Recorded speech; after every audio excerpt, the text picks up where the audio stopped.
सच्चा न्याय। भारतीय संस्कृति में काशी का नाम बड़ी श्रद्धा से लिया जाता है। यहाँ के राजा न्याय के लिए अत्यंत प्रसिद्ध रहे हैं। बात बहुत पुरानी है। माघ का महीना था, शीत ऋतु थी। काशी नरेश की महारानी अपनी दासियों के साथ गंगा स्नान को गई थी। उस समय गंगा किनारे अन्य किसी को नहाने जाने की अनुमति नहीं थी।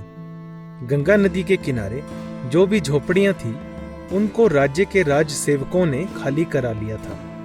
महारानी स्नान करने के उपरांत ठंड से बुरी तरह कांप रही थी। उन्होंने अपने आसपास देखा, उन्हें कहीं पर भी सूखी लकड़ियां दिखाई नहीं दे रही थी। तब रानी ने एक दासी को बुलाकर कहा, किसी एक झोंपड़े में आग लगा दो जिससे मेरी सर्दी दूर हो जाए, मुझे अपना शरीर सेंकना है। दासी ने रानी से कहा, महारानी जी, इस झोपड़ी में दीनहीन गरीब रहते हैं या फिर साधु संत।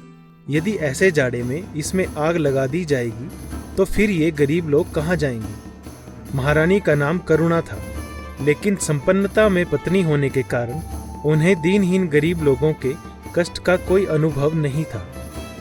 वे अपना आदेश पालन कराने में बड़ी चतुर थीं। उन्होंने तत्काल दूसरी दासी को आदेश किया कि वह बड़ी कृपावान बनी है, इसे तुरंत मेरे सामने से हटा दो और सामने वाले झोपड़े में आग लगा दो। महारानी करुणा की आज्ञा का तत्काल पालन किया गया। जब एक झोपड़े में आग लगा दी गई तो तेज हवा के कारण आग फैलने लगी। देखते ही देखते सभी झोपड़े आग को समर्पित हो गए। रानी जी की सर्दी तो दूर हो गई और वे राजमहल वापस आ गई। तभी जिनके झोपड़े जले थे वे रोते बिलखते राजसभा में पहुंच गए। महाराज को इस समाचार से अत्यंत मानसिक कष्ट हुआ। उन्होंने राजमहल में महारानी के कक्ष में जाकर कहा, यह तुमने क्या किया? तुमने हमारी प्रजा के घर जलाकर बहुत बड़ा अन्याय किया है। इसका कुछ ध्यान नहीं है तुम्हें? महारानी को अपने रूप और अधिकार का बड़ा घमंड था। वे महाराज से बोली, आप उन सड़े गंदे झोपड़ों को घर कह रहे हैं, वे तो जला देने ही योग्य थे। इसमें अन्याय की कोई बात नहीं है। अब महाराज ने कुछ कठोर शब्दों में कहा, महारानी, न्याय सबके लिए बराबर होता है। तुमने गरीबों को असहनीय कष्ट दिया है। यह झोपड़े गरीबों के लिए बहुत कीमती थे। अब तुम यह भली प्रकार समझ जाओगे। महाराज ने तत्काल दासियों को आज्ञा दी, महारानी के स्वर्ण आभूषण और कीमती वस्त्र ले लिए जाएं। इनको एक फटी पुरानी साड़ी पहनाकर राजसभा में तुरंत उपस्थित करो। जब तक महारानी कुछ कहें, इससे पूर्व महाराज अंतपुर के कक्ष से चले गए। दासियों ने राजा की आज्ञा का पालन किया।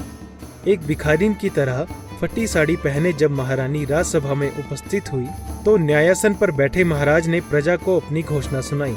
उन्होंने कहा, मनुष्य जब तक स्वयं कष्ट में नहीं होता वह दूसरों के कष्ट का अनुभव नहीं प्राप्त कर सकता। महारानी जी को राजसभा में निर्वासित घोषित किया जाता है। जिन झोपड़ों को इन्होंने जलाया था, जब तक यह भिक्षा मांगकर उन्हें नहीं बनवा देंगी तब तक राजभवन में इनका प्रवेश वर्जित होगा। तो इस कहानी से हमें यह शिक्षा मिलती है कि हमें कभी भी किसी पर अन्याय नहीं करना चाहिए। इसी तरह शिक्षाप्रद कहानियाँ सुनने के लिए आप हमारे चैनल को सब्सक्राइब करें और बेल आइकन जरूर दबाएं।